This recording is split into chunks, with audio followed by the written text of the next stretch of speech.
Talk about knowing who we are. There's this expectation of precision, like reading a resume. You look at your job title, your bank account, your family tree, the things you own, and you just point at the paper and say, there I am. That's me. Yeah, it's an incredibly comforting way to move through life, right? Right. We desperately want our identities to be visible, to be quantifiable, to be neatly categorized in a filing cabinet of our own making, basically.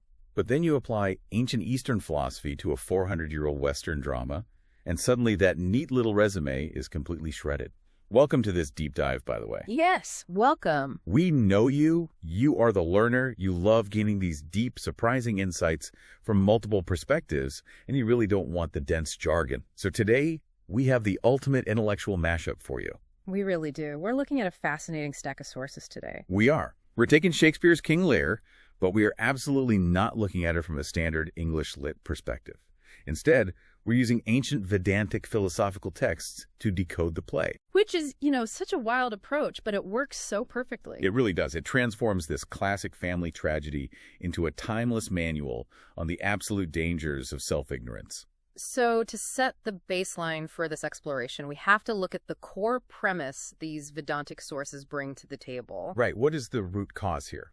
Well, in standard Western literature classes, King Lear's downfall is usually blamed on, his old age, his failing mind, or just standard royal pride. Sure, the usual suspects. Exactly. But the texts we're looking at today argue something entirely different. They suggest the root cause of the entire tragedy is a profound, catastrophic lack of self-knowledge. What they call admajanam, right? Yes, admajanam, or self-ignorance. It's a condition where a person mistakenly identifies their physical body, their mind, and their worldly titles as their true, infinite nature, which in Vedanta is called Brahman.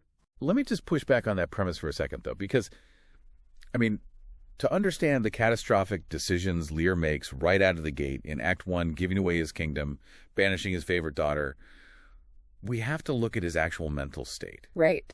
And looking at the texts, it's not like he is completely oblivious. He knows a lot of things. He knows he's a king. He knows he has 3 daughters. He knows the political landscape of his country. Yeah, he has facts. Right. So how can the sources claim he suffers from a lack of knowledge when he clearly possesses so much factual data? That is the critical distinction the Vedantic texts make, actually. It all comes down to the type of knowledge he has, or, the specific condition of his ignorance. Okay, unpack that for me. So the sources break down the human experience into 3 distinct conditions of light. The first is total darkness. Like being asleep. Exactly, like deep, dreamless sleep. In total darkness, you know absolutely nothing. But because you know nothing, you project nothing. Oh, I see. You don't perceive a threat or an insult. Right. You don't crave power or anything. It's actually a state of temporary bliss and safety because there is literally 0 data for your brain to misinterpret. Ignorance truly is bliss, at least when you're unconscious. You can't make a mistake if you aren't making any decisions. Totally. Now, on the complete opposite end of the spectrum, you have total light. Okay. This represents the state of the wise person who has achieved perfect self-knowledge. In total light, there are no illusions. You see reality exactly as it is. Without your ego getting in the way. Right, without your ego or your fears filtering the information. And that leads to a state of permanent clarity. Okay, but Lear is awake. Yeah. He's walking around. He's making decrees.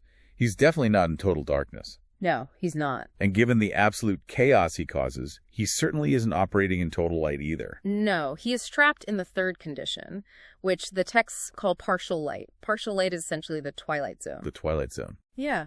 It's the state of knowing that I am, but fundamentally failing to know what I am. And according to the philosophy, this specific state of half-knowledge is the root of all human suffering. Wow. So I'm trying to visualize this psychological state. It kind of makes me think of reading a highly sensitive, emotionally charged email. Oh, that's a good analogy. Right. Imagine you only read the first 3 sentences of a really complex message, and you immediately fire off a furious, scorching reply. Because you think you have the whole picture. Exactly. You have the fact that an email was sent, you have some of the words, but you are entirely missing the broader context. Right. You have just enough light to act, but enough darkness to make a massive, relationship-destroying mistake. That captures the danger perfectly. Yeah. And, the Vedantic texts go deeper into the actual cognitive mechanics of why that happens. Oh, really? How so? Well, the human brain is an aggressive, meaning-making machine. absolutely abhors a vacuum. When you are operating in partial light, when the fundamental truth of who you are is concealed from you, the intellect cannot tolerate the cognitive dissonance. So it just makes something up. Exactly. It has to fill the void. So it projects a false reality. It makes up a story to survive the uncertainty. Yes, and the classic philosophical example used in these sources is walking down a dirt road at dusk.